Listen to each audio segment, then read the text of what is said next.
Gracias por seguir en sintonía con nosotros. Son las 7:19 de la mañana. En este bloque entrevistaremos al diputado por Alianza País, diputado de la circunscripción 1 del Distrito Nacional, José Horacio Rodríguez, y con él queremos conversar acerca de los contratos de préstamos que ahora se discuten en la Cámara de Diputados y que comentábamos hace un minutito. Muchas gracias, José Horacio, por estar con nosotros tan temprano en la mañana.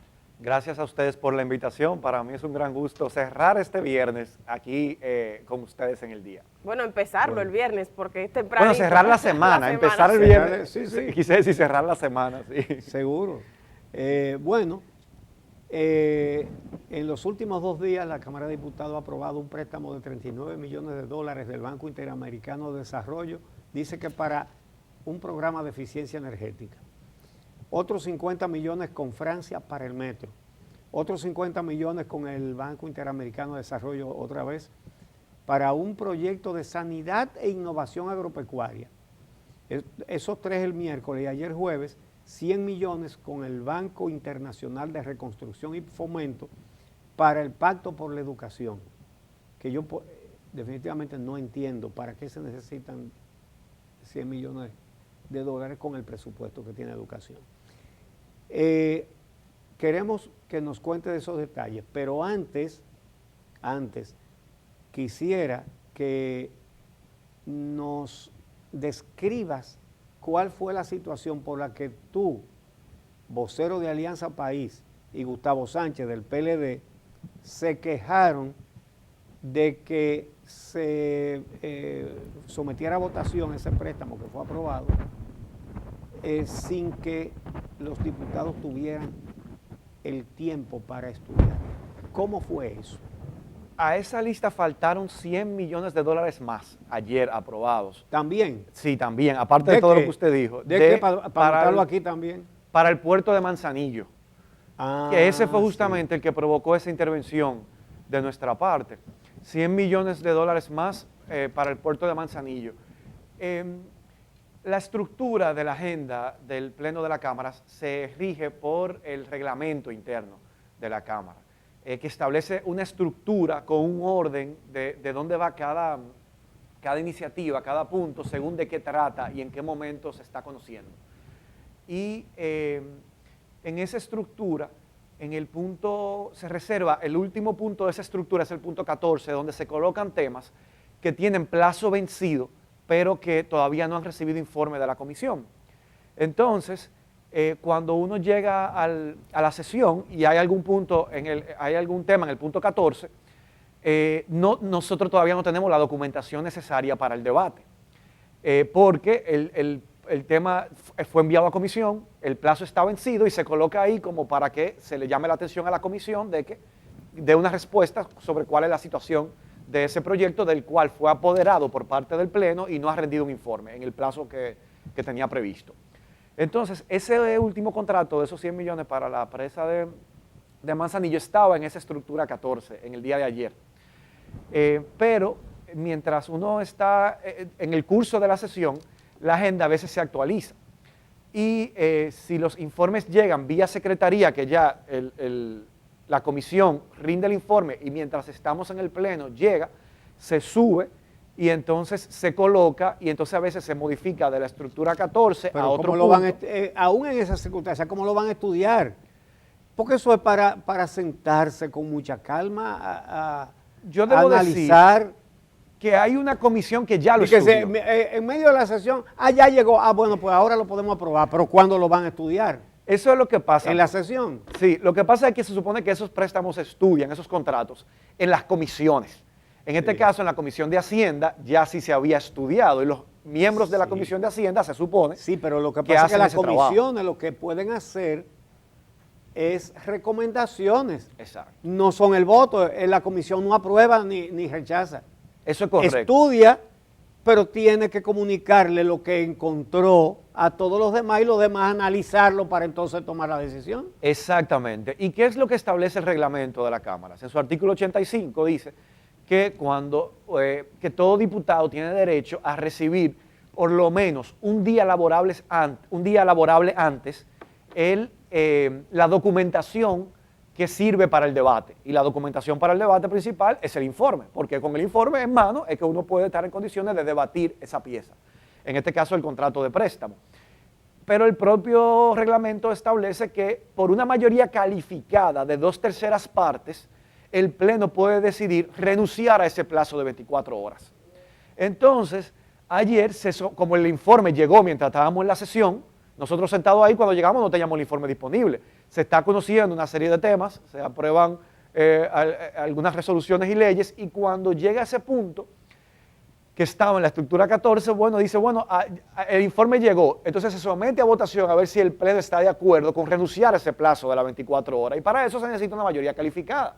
Quiere decir que incluso la oposición tiene suficientes votos para impedir que se renuncie a ese plazo. Y entonces, ¿votaron a favor de que se conociera? Se votó a favor. Cuando se somete a votación, yo voté en contra y le pedí a los colegas míos que estaban a mi alrededor que votaran en contra. Para nosotros poder tener por lo menos un día hábil para revisar ese informe. Porque yo entiendo que quizás no todo el mundo lee o revisa los informes, pero el que quiera hacerlo debe tener el derecho y el tiempo de poder hacerlo.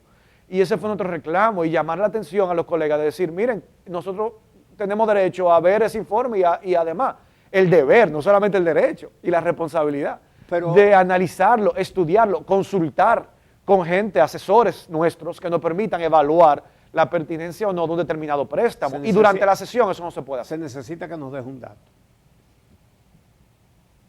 El PRM no tiene mayoría calificada, no tiene 2/3 partes. Y 2/3 partes votaron para que sí se conociera ayer mismo. ¿Con quiénes completó esas 2/3 partes? Con la gran mayoría de todas las bancadas. ¿De todas las bancadas? Sí, bueno, de Alianza País. El problema es de todos. Es que ahí nadie está cumpliendo, digo, no voy a decir nadie, por ejemplo, tú te opusiste. Pero es decir, ahí hubo gente, por ejemplo, del PLD que apoyó eso. ¿Cuánto a cuánto quedó esa Pero votación? fue abrumador. Yo creo que ni siquiera, quizás 10 máximo, votamos en contra de que se eliminara el plazo. Es decir, fue una pequeña minoría que votó en contra. Pero es que yo creo que se viole. Mire, don Uchi, yo creo que ahí no ha habido tradición nunca de cumplir con los reglamentos. Ahí no ha habido esa tradición. Y por eso es que nadie ni siquiera trata de hacer valer derechos que están en el reglamento, porque quizás la mayoría ni lo conocen. Yo creo que hace falta un entrenamiento y una preparación en conocer de manera desmenuzada esos reglamentos. El presidente de la Cámara tiene mucho tiempo siendo diputado. Yo creo que... Por eso él sí no deja pasar una situación como esa y lo somete a votación. Pero claro, se hace cumpliendo con los reglamentos. Se sometió a votación y el Pleno estuvo de acuerdo en eliminar ese plazo. Yo creo que nosotros tenemos que adquirir la conciencia necesaria de que no debemos llevar la fiesta tan rápido, de que debemos tomarnos las pausas. Yo entiendo que la legislatura está terminando y que hay la premura de que pronto entramos en receso hasta el 16 de agosto y de que lo que no se pueda aprobar ahora quedará pendiente. Pero eso no puede justificar que también, sin la debida ponderación, temas que comprometen las finanzas públicas, como son los presupuestos, se aprueben de esa manera. Bueno, yo quería saber si han estudiado esa comparativa que mucha gente se hace o pregunta acerca del ritmo de endeudamiento de los pasados gobiernos en comparación con el ritmo de endeudamiento que lleva el actual gobierno. ¿Se discutió eso en las cámaras? Bueno, ahí hay un debate permanente y parece como que, a modo de burla, ¿verdad? Que el PLD dice, el PRM es muy feo, y el PRM le devuelve, no, pero el PLD también es muy feo. Y al final, lo que parece ser, no, ¿quién se ha endeudado más? Y esa competencia, yo no tengo a mano ese estudio o esa comparación. Nosotros estamos trabajando con la limitada capacidad técnica que tenemos además, en determinar la situación actual, el diagnóstico actual del país en cuanto al tema del endeudamiento, pero además en tratar de ser propositivos, porque entendemos que hay que identificar fuentes de financiamiento, que hace tiempo había la necesidad y se ha hablado de un pacto fiscal para poder aumentar los ingresos, y mientras ese pacto no se haga, la fuente de financiamiento que se identifica es más endeudamiento, pero ese es un ritmo que es insostenible y que afecta... es insostenible desde hace tiempo. Es insostenible desde hace tiempo porque la capacidad de endeudamiento es limitada y si nos acostumbramos a que solamente vamos a financiarnos a través de endeudamiento y llegará un punto en el que no podremos tomar más prestado porque no vamos a poder seguir pagando lo que hemos asumido. Entonces va a venir una crisis de unas dimensiones que no podemos ni siquiera imaginar, que quizá la crisis del año 2003 le quedará corta. Y simplemente lo que estamos es creando como una bomba de tiempo, aplazando el momento en el que esa crisis llegará, si no cambiamos esa modalidad de endeudamiento desenfrenado. Entonces, nosotros estamos trabajando en determinar esas alternativas, pero algo que tenemos y que hemos conversado y que como Alianza País hemos propuesto es la necesidad de hacer una auditoría a la deuda pública. Nosotros tenemos que determinar si en las últimas 2 décadas los que nos han llevado a estos altos niveles de endeudamiento, porque si ahora se habla de que ha llegado al 70% del Producto Interno Bruto el nivel de endeudamiento, no es solamente consecuencia de estos 11 meses del PRM, es el cúmulo de las últimas décadas donde han pasado todos los gobiernos de los partidos, de los viejos partidos. Y nosotros tenemos que determinar si existe deuda ilegítima, a dónde ha ido a parar esa deuda. Porque si esa deuda se ha tomado, por ejemplo, para pagar obras que han estado sobrevaluadas, ese dinero que ha contraído como deuda el pueblo dominicano, lo que ha hecho es ir a engrosar las cuentas bancarias de los funcionarios públicos corruptos. Y yo me pregunto, ¿tiene que el pueblo dominicano pagar una deuda que no ha ido a beneficiar al pueblo dominicano y que no ha ido a garantizarle posibilidades de desarrollo, oportunidades, mejoras en la calidad de vida del pueblo dominicano? Porque la deuda per se no necesariamente es mala. Si es una deuda que va a permitir mejorar la calidad de vida de la gente, garantizar oportunidades de desarrollo, pues entonces es una deuda que es válida y que con mucho gusto vamos a pagar y de manera legítima como buenos deudores. Pero una deuda que lo que ha hecho es ir a engrosar los bolsillos, las cuentas bancarias de funcionarios corruptos, es una deuda que el pueblo dominicano no tiene por qué pagar y por eso hace falta hacer una auditoría de la deuda pública. Y es la propuesta que desde Alianza País estamos preparando. ¿Para qué? Para que si existe deuda ilegítima, pues entonces vamos a ver quiénes son que tienen que pagar esa deuda. Y no tiene que ser necesariamente el pueblo dominicano. Y hay países que lo han hecho. Y nosotros tenemos que caminar también hacia esa dirección. Interesante. Sí, interesantísimo. Muy interesante. Bueno, pero la verdad es que a mí lo que me sorprende es que teniendo los legisladores del PLD ahora mismo una campaña que es política, pero eso tampoco se puede criticar, porque si están señalando el endeudamiento, qué bueno que haya quien lo señale y se oponga, ¿verdad? Pero entonces en los hechos están votando por eso. Sí. Es decir, el voto de los legisladores del PLD sirvió para que se volaran el plazo que tú con tanta razón has señalado. Y se los reclamé a algunos de ellos. Y bueno, y Gustavo Sánchez me dio la razón y dijo, es cierto, no debimos haber aceptado que se acortara ese plazo. En las sesiones a veces son largas y pueden durar, por ejemplo, ayer desde las 10 de la mañana hasta las 3 y pico de la tarde corrido. Y a veces es difícil, y yo lo reconozco, o sea, es parte de nuestra naturaleza humana. Uno no, 8 horas de trabajo continuo sin que un momento uno salga al baño porque inicie una conversación, porque 8 horas estar permanentemente concentrado es una tarea difícil, pero a veces, o sea, es importante. Y que si alguien va a salir, dejar a alguien a cargo de que te... O sea, la naturaleza de la tarea legislativa a veces hace que, yo lo reconozco, yo me considero un buen legislador, yo me domino el reglamento, estudio cada proyecto, si no me dio tiempo de conocerlo, me abstengo porque no voy a fijar una posición sobre algo que no tuve el tiempo de analizar, y es difícil poderlo analizar todo lo que ahí se conoce, que se pasa. Pero hay momentos en el que hay una votación, y a mí me ha pasado que yo digo, hey, refréscame, ¿qué es lo que estamos votando en este momento? Quienes somos voceros tenemos una responsabilidad mayor, porque debemos guiar una bancada y asumir la responsabilidad de orientar a una bancada completa, y por lo tanto tenemos que estar mucho más atentos. Y cuando en un momento determinado uno no tiene que salir o tomar una conversación para hablar sobre algo que viene en un punto de agenda más adelante, pedirle a alguien que esté atento de lo que está pasando. Pero a mí me ha pasado que dice, ¿qué es lo que estamos votando ahora? Y eso no quiere decir que yo soy responsable. Eso quiere decir que eso es parte de la naturaleza del trabajo legislativo. Pero es importantísimo que cuando esto pasa, nos llamemos la atención a nosotros mismos. Pero ayer, otro tema que yo rescaté y que me gustaría compartir con ustedes sobre el tema de la deuda es lo concerniente a que como Congreso la función del Congreso no es solamente autorizar o aprobar los préstamos, es luego fiscalizar su ejecución. Y entonces ahí se han aprobado cientos y cientos de millones de dólares en préstamos. ¿Y dónde ha estado el Congreso luego para vigilar, supervisar y fiscalizar que eso que se autorizó fue realmente ejecutado y empleado en lo que se dijo que se iba a ejecutar y de manera diáfana y cumpliendo los estándares necesarios? Y por eso en nuestra intervención señalamos que pedíamos que cada uno, fueron en estos 2 días 339 millones de dólares en préstamos, en 5 préstamos distintos, que cada una de las comisiones que están a cargo de vigilar o ejecutar las instituciones que van a ejecutar esos préstamos, hagan el trabajo de fiscalización luego. Por ejemplo, si los 100 millones de dólares que se aprobaron ayer para Manzanillo, para el puerto de Manzanillo, los va a implementar el Ministerio de Obras Públicas, que la Comisión Permanente de Obras Públicas de la Cámara de Diputados tiene que pasar a fiscalizar la ejecución y no simplemente olvidarnos de que aprobamos eso y ahí se quedó. ¿Cuál es que ha sido la tradición de ese financiamiento en el Congreso. ¿Cómo? ¿Cuál es la fuente de ese financiamiento? El puerto de Manzanillo. Es un préstamo también, es un préstamo, pero no recuerdo ahora de memoria quién es la institución. No es ningún organismo multilateral.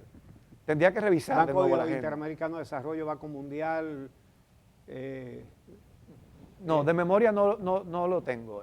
Tendría que revisar de nuevo la agenda. De nuevo, este fue el préstamo que el informe se subió a la página y estuvo accesible mientras nosotros estábamos en la sesión. Por lo tanto, no tuvimos el tiempo de poder estudiarlo. José Horacio, de lo que has ido mencionando, además del endeudamiento, obviamente, que es lo central de esta entrevista, derivo o deduzco que en la forma en la que los procesos legislativos están diseñados, parecería contribuir a que una parte de los legisladores no pueda o no quiera, porque es especialmente dificultoso, estudiar a profundidad antes de votar cada uno de los proyectos que se le presentan. ¿Necesita una reforma el Congreso mismo para que tengamos una mejor legislatura? Yo creo que eso es parte de la naturaleza propia de los congresos. La cantidad de temas que se conocen y la diversidad de esos temas hacen difícil realmente que uno pueda cubrirlos todos, cubrir todas las bases. Y a veces ha sido una de mis frustraciones, porque quiero estar en todas las comisiones y me doy cuenta que no puedo. Entonces, ¿qué pasa? Normalmente los partidos, por eso tienen bancadas con suficientes diputados para poder tener legisladores que se enfoquen en cada uno de esos temas para no dejar pasar nada. Alianza País no nos pasa eso, nosotros tenemos 2 diputados y podemos cubrir 8 comisiones, pero hay 41 o 42 comisiones permanentes. Quiere decir que más de 30 no tenemos ni siquiera un representante. Y a veces hay temas que son trascendentales para el país, que a nosotros no nos gustaría estar ausentes, pero, por ejemplo, está el tema de la reforma ahora a la seguridad social, que para nosotros es un tema importantísimo, es una de nuestra agenda, forma parte de nuestra agenda de trabajo. ¿Cómo logramos una reforma del sistema dominicano de seguridad social que permita garantizar pensiones dignas, que permita garantizar servicios de salud universal, acceso a esos servicios para todo el mundo, sin importar su situación, y no unos grandes negocios muy rentables para grupos económicos que tienen grandes ganancias y además el sistema a veces uno piensa que está diseñado y pensado para garantizar esas grandes ganancias a los grupos porque no le garantiza ni pensiones dignas ni salud universal a la población, que para eso es que debería estar pensado el sistema. Entonces, nosotros quisiéramos dedicarnos es un tema prioritario para nosotros. Y yo me veo que no tengo el tiempo de ir a las comisiones porque las que sí pertenezco, que tengo que cubrir, me chocan y no puedo estar ahí presente. A propósito de ese tema que tú acabas de introducir ahí, se ha desviado el debate sobre el tema de los fondos de pensiones porque un diputado propone que saquen una parte de lo que ya tienen acumulado los trabajadores y se lo den a los trabajadores, es decir, que atiendan a los trabajadores pero con el dinero de los trabajadores. Y mientras tanto no dice nada acerca del hecho insólito de que en ese negocio de los fondos de pensiones están ganando mucho más dinero los que administran que los dueños del dinero. Los dueños del dinero son los trabajadores. ¿En qué negocio, porque no conozco ningún otro más, el administrador gana más que el dueño? Y además es un... y eso no, nadie ha tirado una piedra por eso, y quiero incluir ese elemento también en la pregunta. Un legislador somete una cosa y no la han aprobado, o quizás no le han puesto la suficiente atención, y entonces a pedradas. Cuando tiene derecho a hablar en la Cámara. Tu juicio acerca de eso. Él sabe que yo se lo he dicho. De manera ¿Tú le has dicho personal. eso mismo? Yo le he dicho a Pedro Botello eso. Yo digo, Botello, y él lo sabe, ahí sentados al lado. Yo digo, tú eres un legislador, tú tienes todo, tú puedes ser portavoz de esa lucha y asumirla como tuya, pero tu escenario es aquí adentro, no allá afuera, con una pancarta o peor, con otros métodos. Y él sabe que yo se lo he dicho. Pero ese negocio, don Uchi, que usted describe, también tiene otra particularidad. O sea, los clientes de ese negocio, los dueños de ese negocio, no tienen opción. Es de manera obligatoria que se le incauta de parte de su salario una proporción de su salario que ha trabajado, y la que empresa ha sudado. pone otra proporción. La empresa pone otra parte y ni siquiera se le pregunta, ni siquiera se le consulta, es obligatorio por ley. Y quien funge como agente de retención de esos fondos es en primer lugar el empleador y la tesorería de la seguridad social. Entonces es como que esas empresas vienen y se le entrega el dinero, ni siquiera tienen que salir a buscarlo. Se le entrega el dinero para administrarlo y maneja, con la reforma que se hizo en el año 2020 a la ley de seguridad social, que supuestamente di que se disminuyeron los márgenes. No, es todo lo contrario, porque ahora las AFP ganan y perciben ganancias, aunque el cliente no, aunque el trabajador no lo haya recibido, porque la rentabilidad no es en las comisiones que reciben, la proporción que la AFP recibe, no es una proporción de las ganancias que recibe su cliente, que es el trabajador que está cotizando, sino que es sobre los montos acumulados y depositados. Entonces, sean rentables o no, o sea, sea rentable o no para el trabajador, para el administrador sí va a ser rentable. La proporción que se graba es en base a los montos acumulados de todos los trabajadores que están depositados, no en base a la rentabilidad en ese mes o en ese año para el trabajador, que es lo que debiera hacer, porque eso lo obliga a la AFP a garantizar mayor rentabilidad para el trabajador, porque eso significa mayor ganancia para sí. Pero ya eso ni siquiera es un tema de preocupación para la administradora de los fondos de pensión. Entonces es un régimen, bueno, entre los diputados en las conversaciones se dice, hay quienes lo consideran una estafa y por eso es inminente la reforma a esa ley de seguridad social. Y nosotros como Alianza País nos interesa formar parte. Se crea una comisión bicameral y a pesar de que como Alianza País tenemos un miembro en la Comisión Permanente de Seguridad Social, lo que nos daría el derecho a participar desde la comisión de esos debates, se crea una comisión bicameral y Alianza País queda fuera. Esa es parte de nuestras quejas que yo tengo con mi amigo Julito Fulcar, que le dijo no me deje fuera de esas comisiones si nosotros tenemos el derecho, porque estamos en la comisión permanente, a pertenecer a esa comisión, pero como somos un partido de solamente 2 diputados, eso no nos permite estar en todas las comisiones de trabajo. Por eso yo quiero pedirle al pueblo que nos den mayor apoyo a partir del 2024 para que Alianza País pueda hacer crecer su bancada y hacer ese trabajo legislativo y de fiscalización que tanta falta le hace al país. Bueno, esa solicitud que tú estás haciendo tiene base en la forma en que ustedes están representando verdaderamente a los electores, a los ciudadanos en el Congreso. Muchas gracias. Quiero decir, nos tenemos que ir a la pausa, Uchi, pero usted hizo una pregunta y yo sé que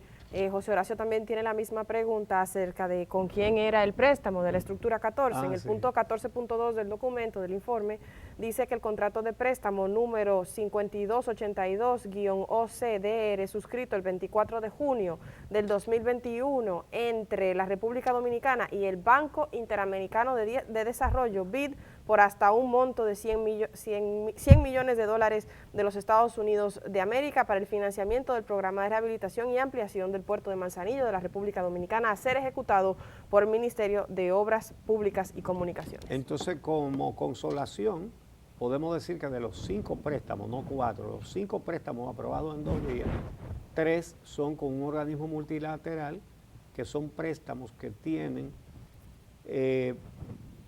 plazos largos, intereses cortos y algo más importante que esas dos condiciones es que tienen supervisión de que el dinero se aplique en lo que se ha dicho que se va a aplicar.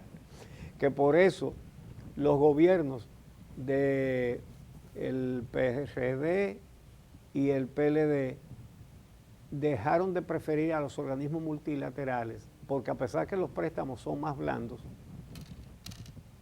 conllevan la supervisión de qué se está haciendo con el dinero, y por eso no les gustaba. ¿Ok? Eso hay que decir. Vamos a hacer la pausa. Gracias de nuevo a José Horacio Rodríguez, y regresamos con Mónica Despradel, Franklin Ortega, Rocío Sánchez. Vamos a hablar de un árbol de Navidad, el que se pone todos los años en Agora Mall. El árbol de la esperanza, que es para atender a fundaciones que hacen el bien, como son la Fundación Nido para Ángeles, la Fundación Don Bosco y otras. Así que eso es una cosa muy bonita. Regresamos con eso.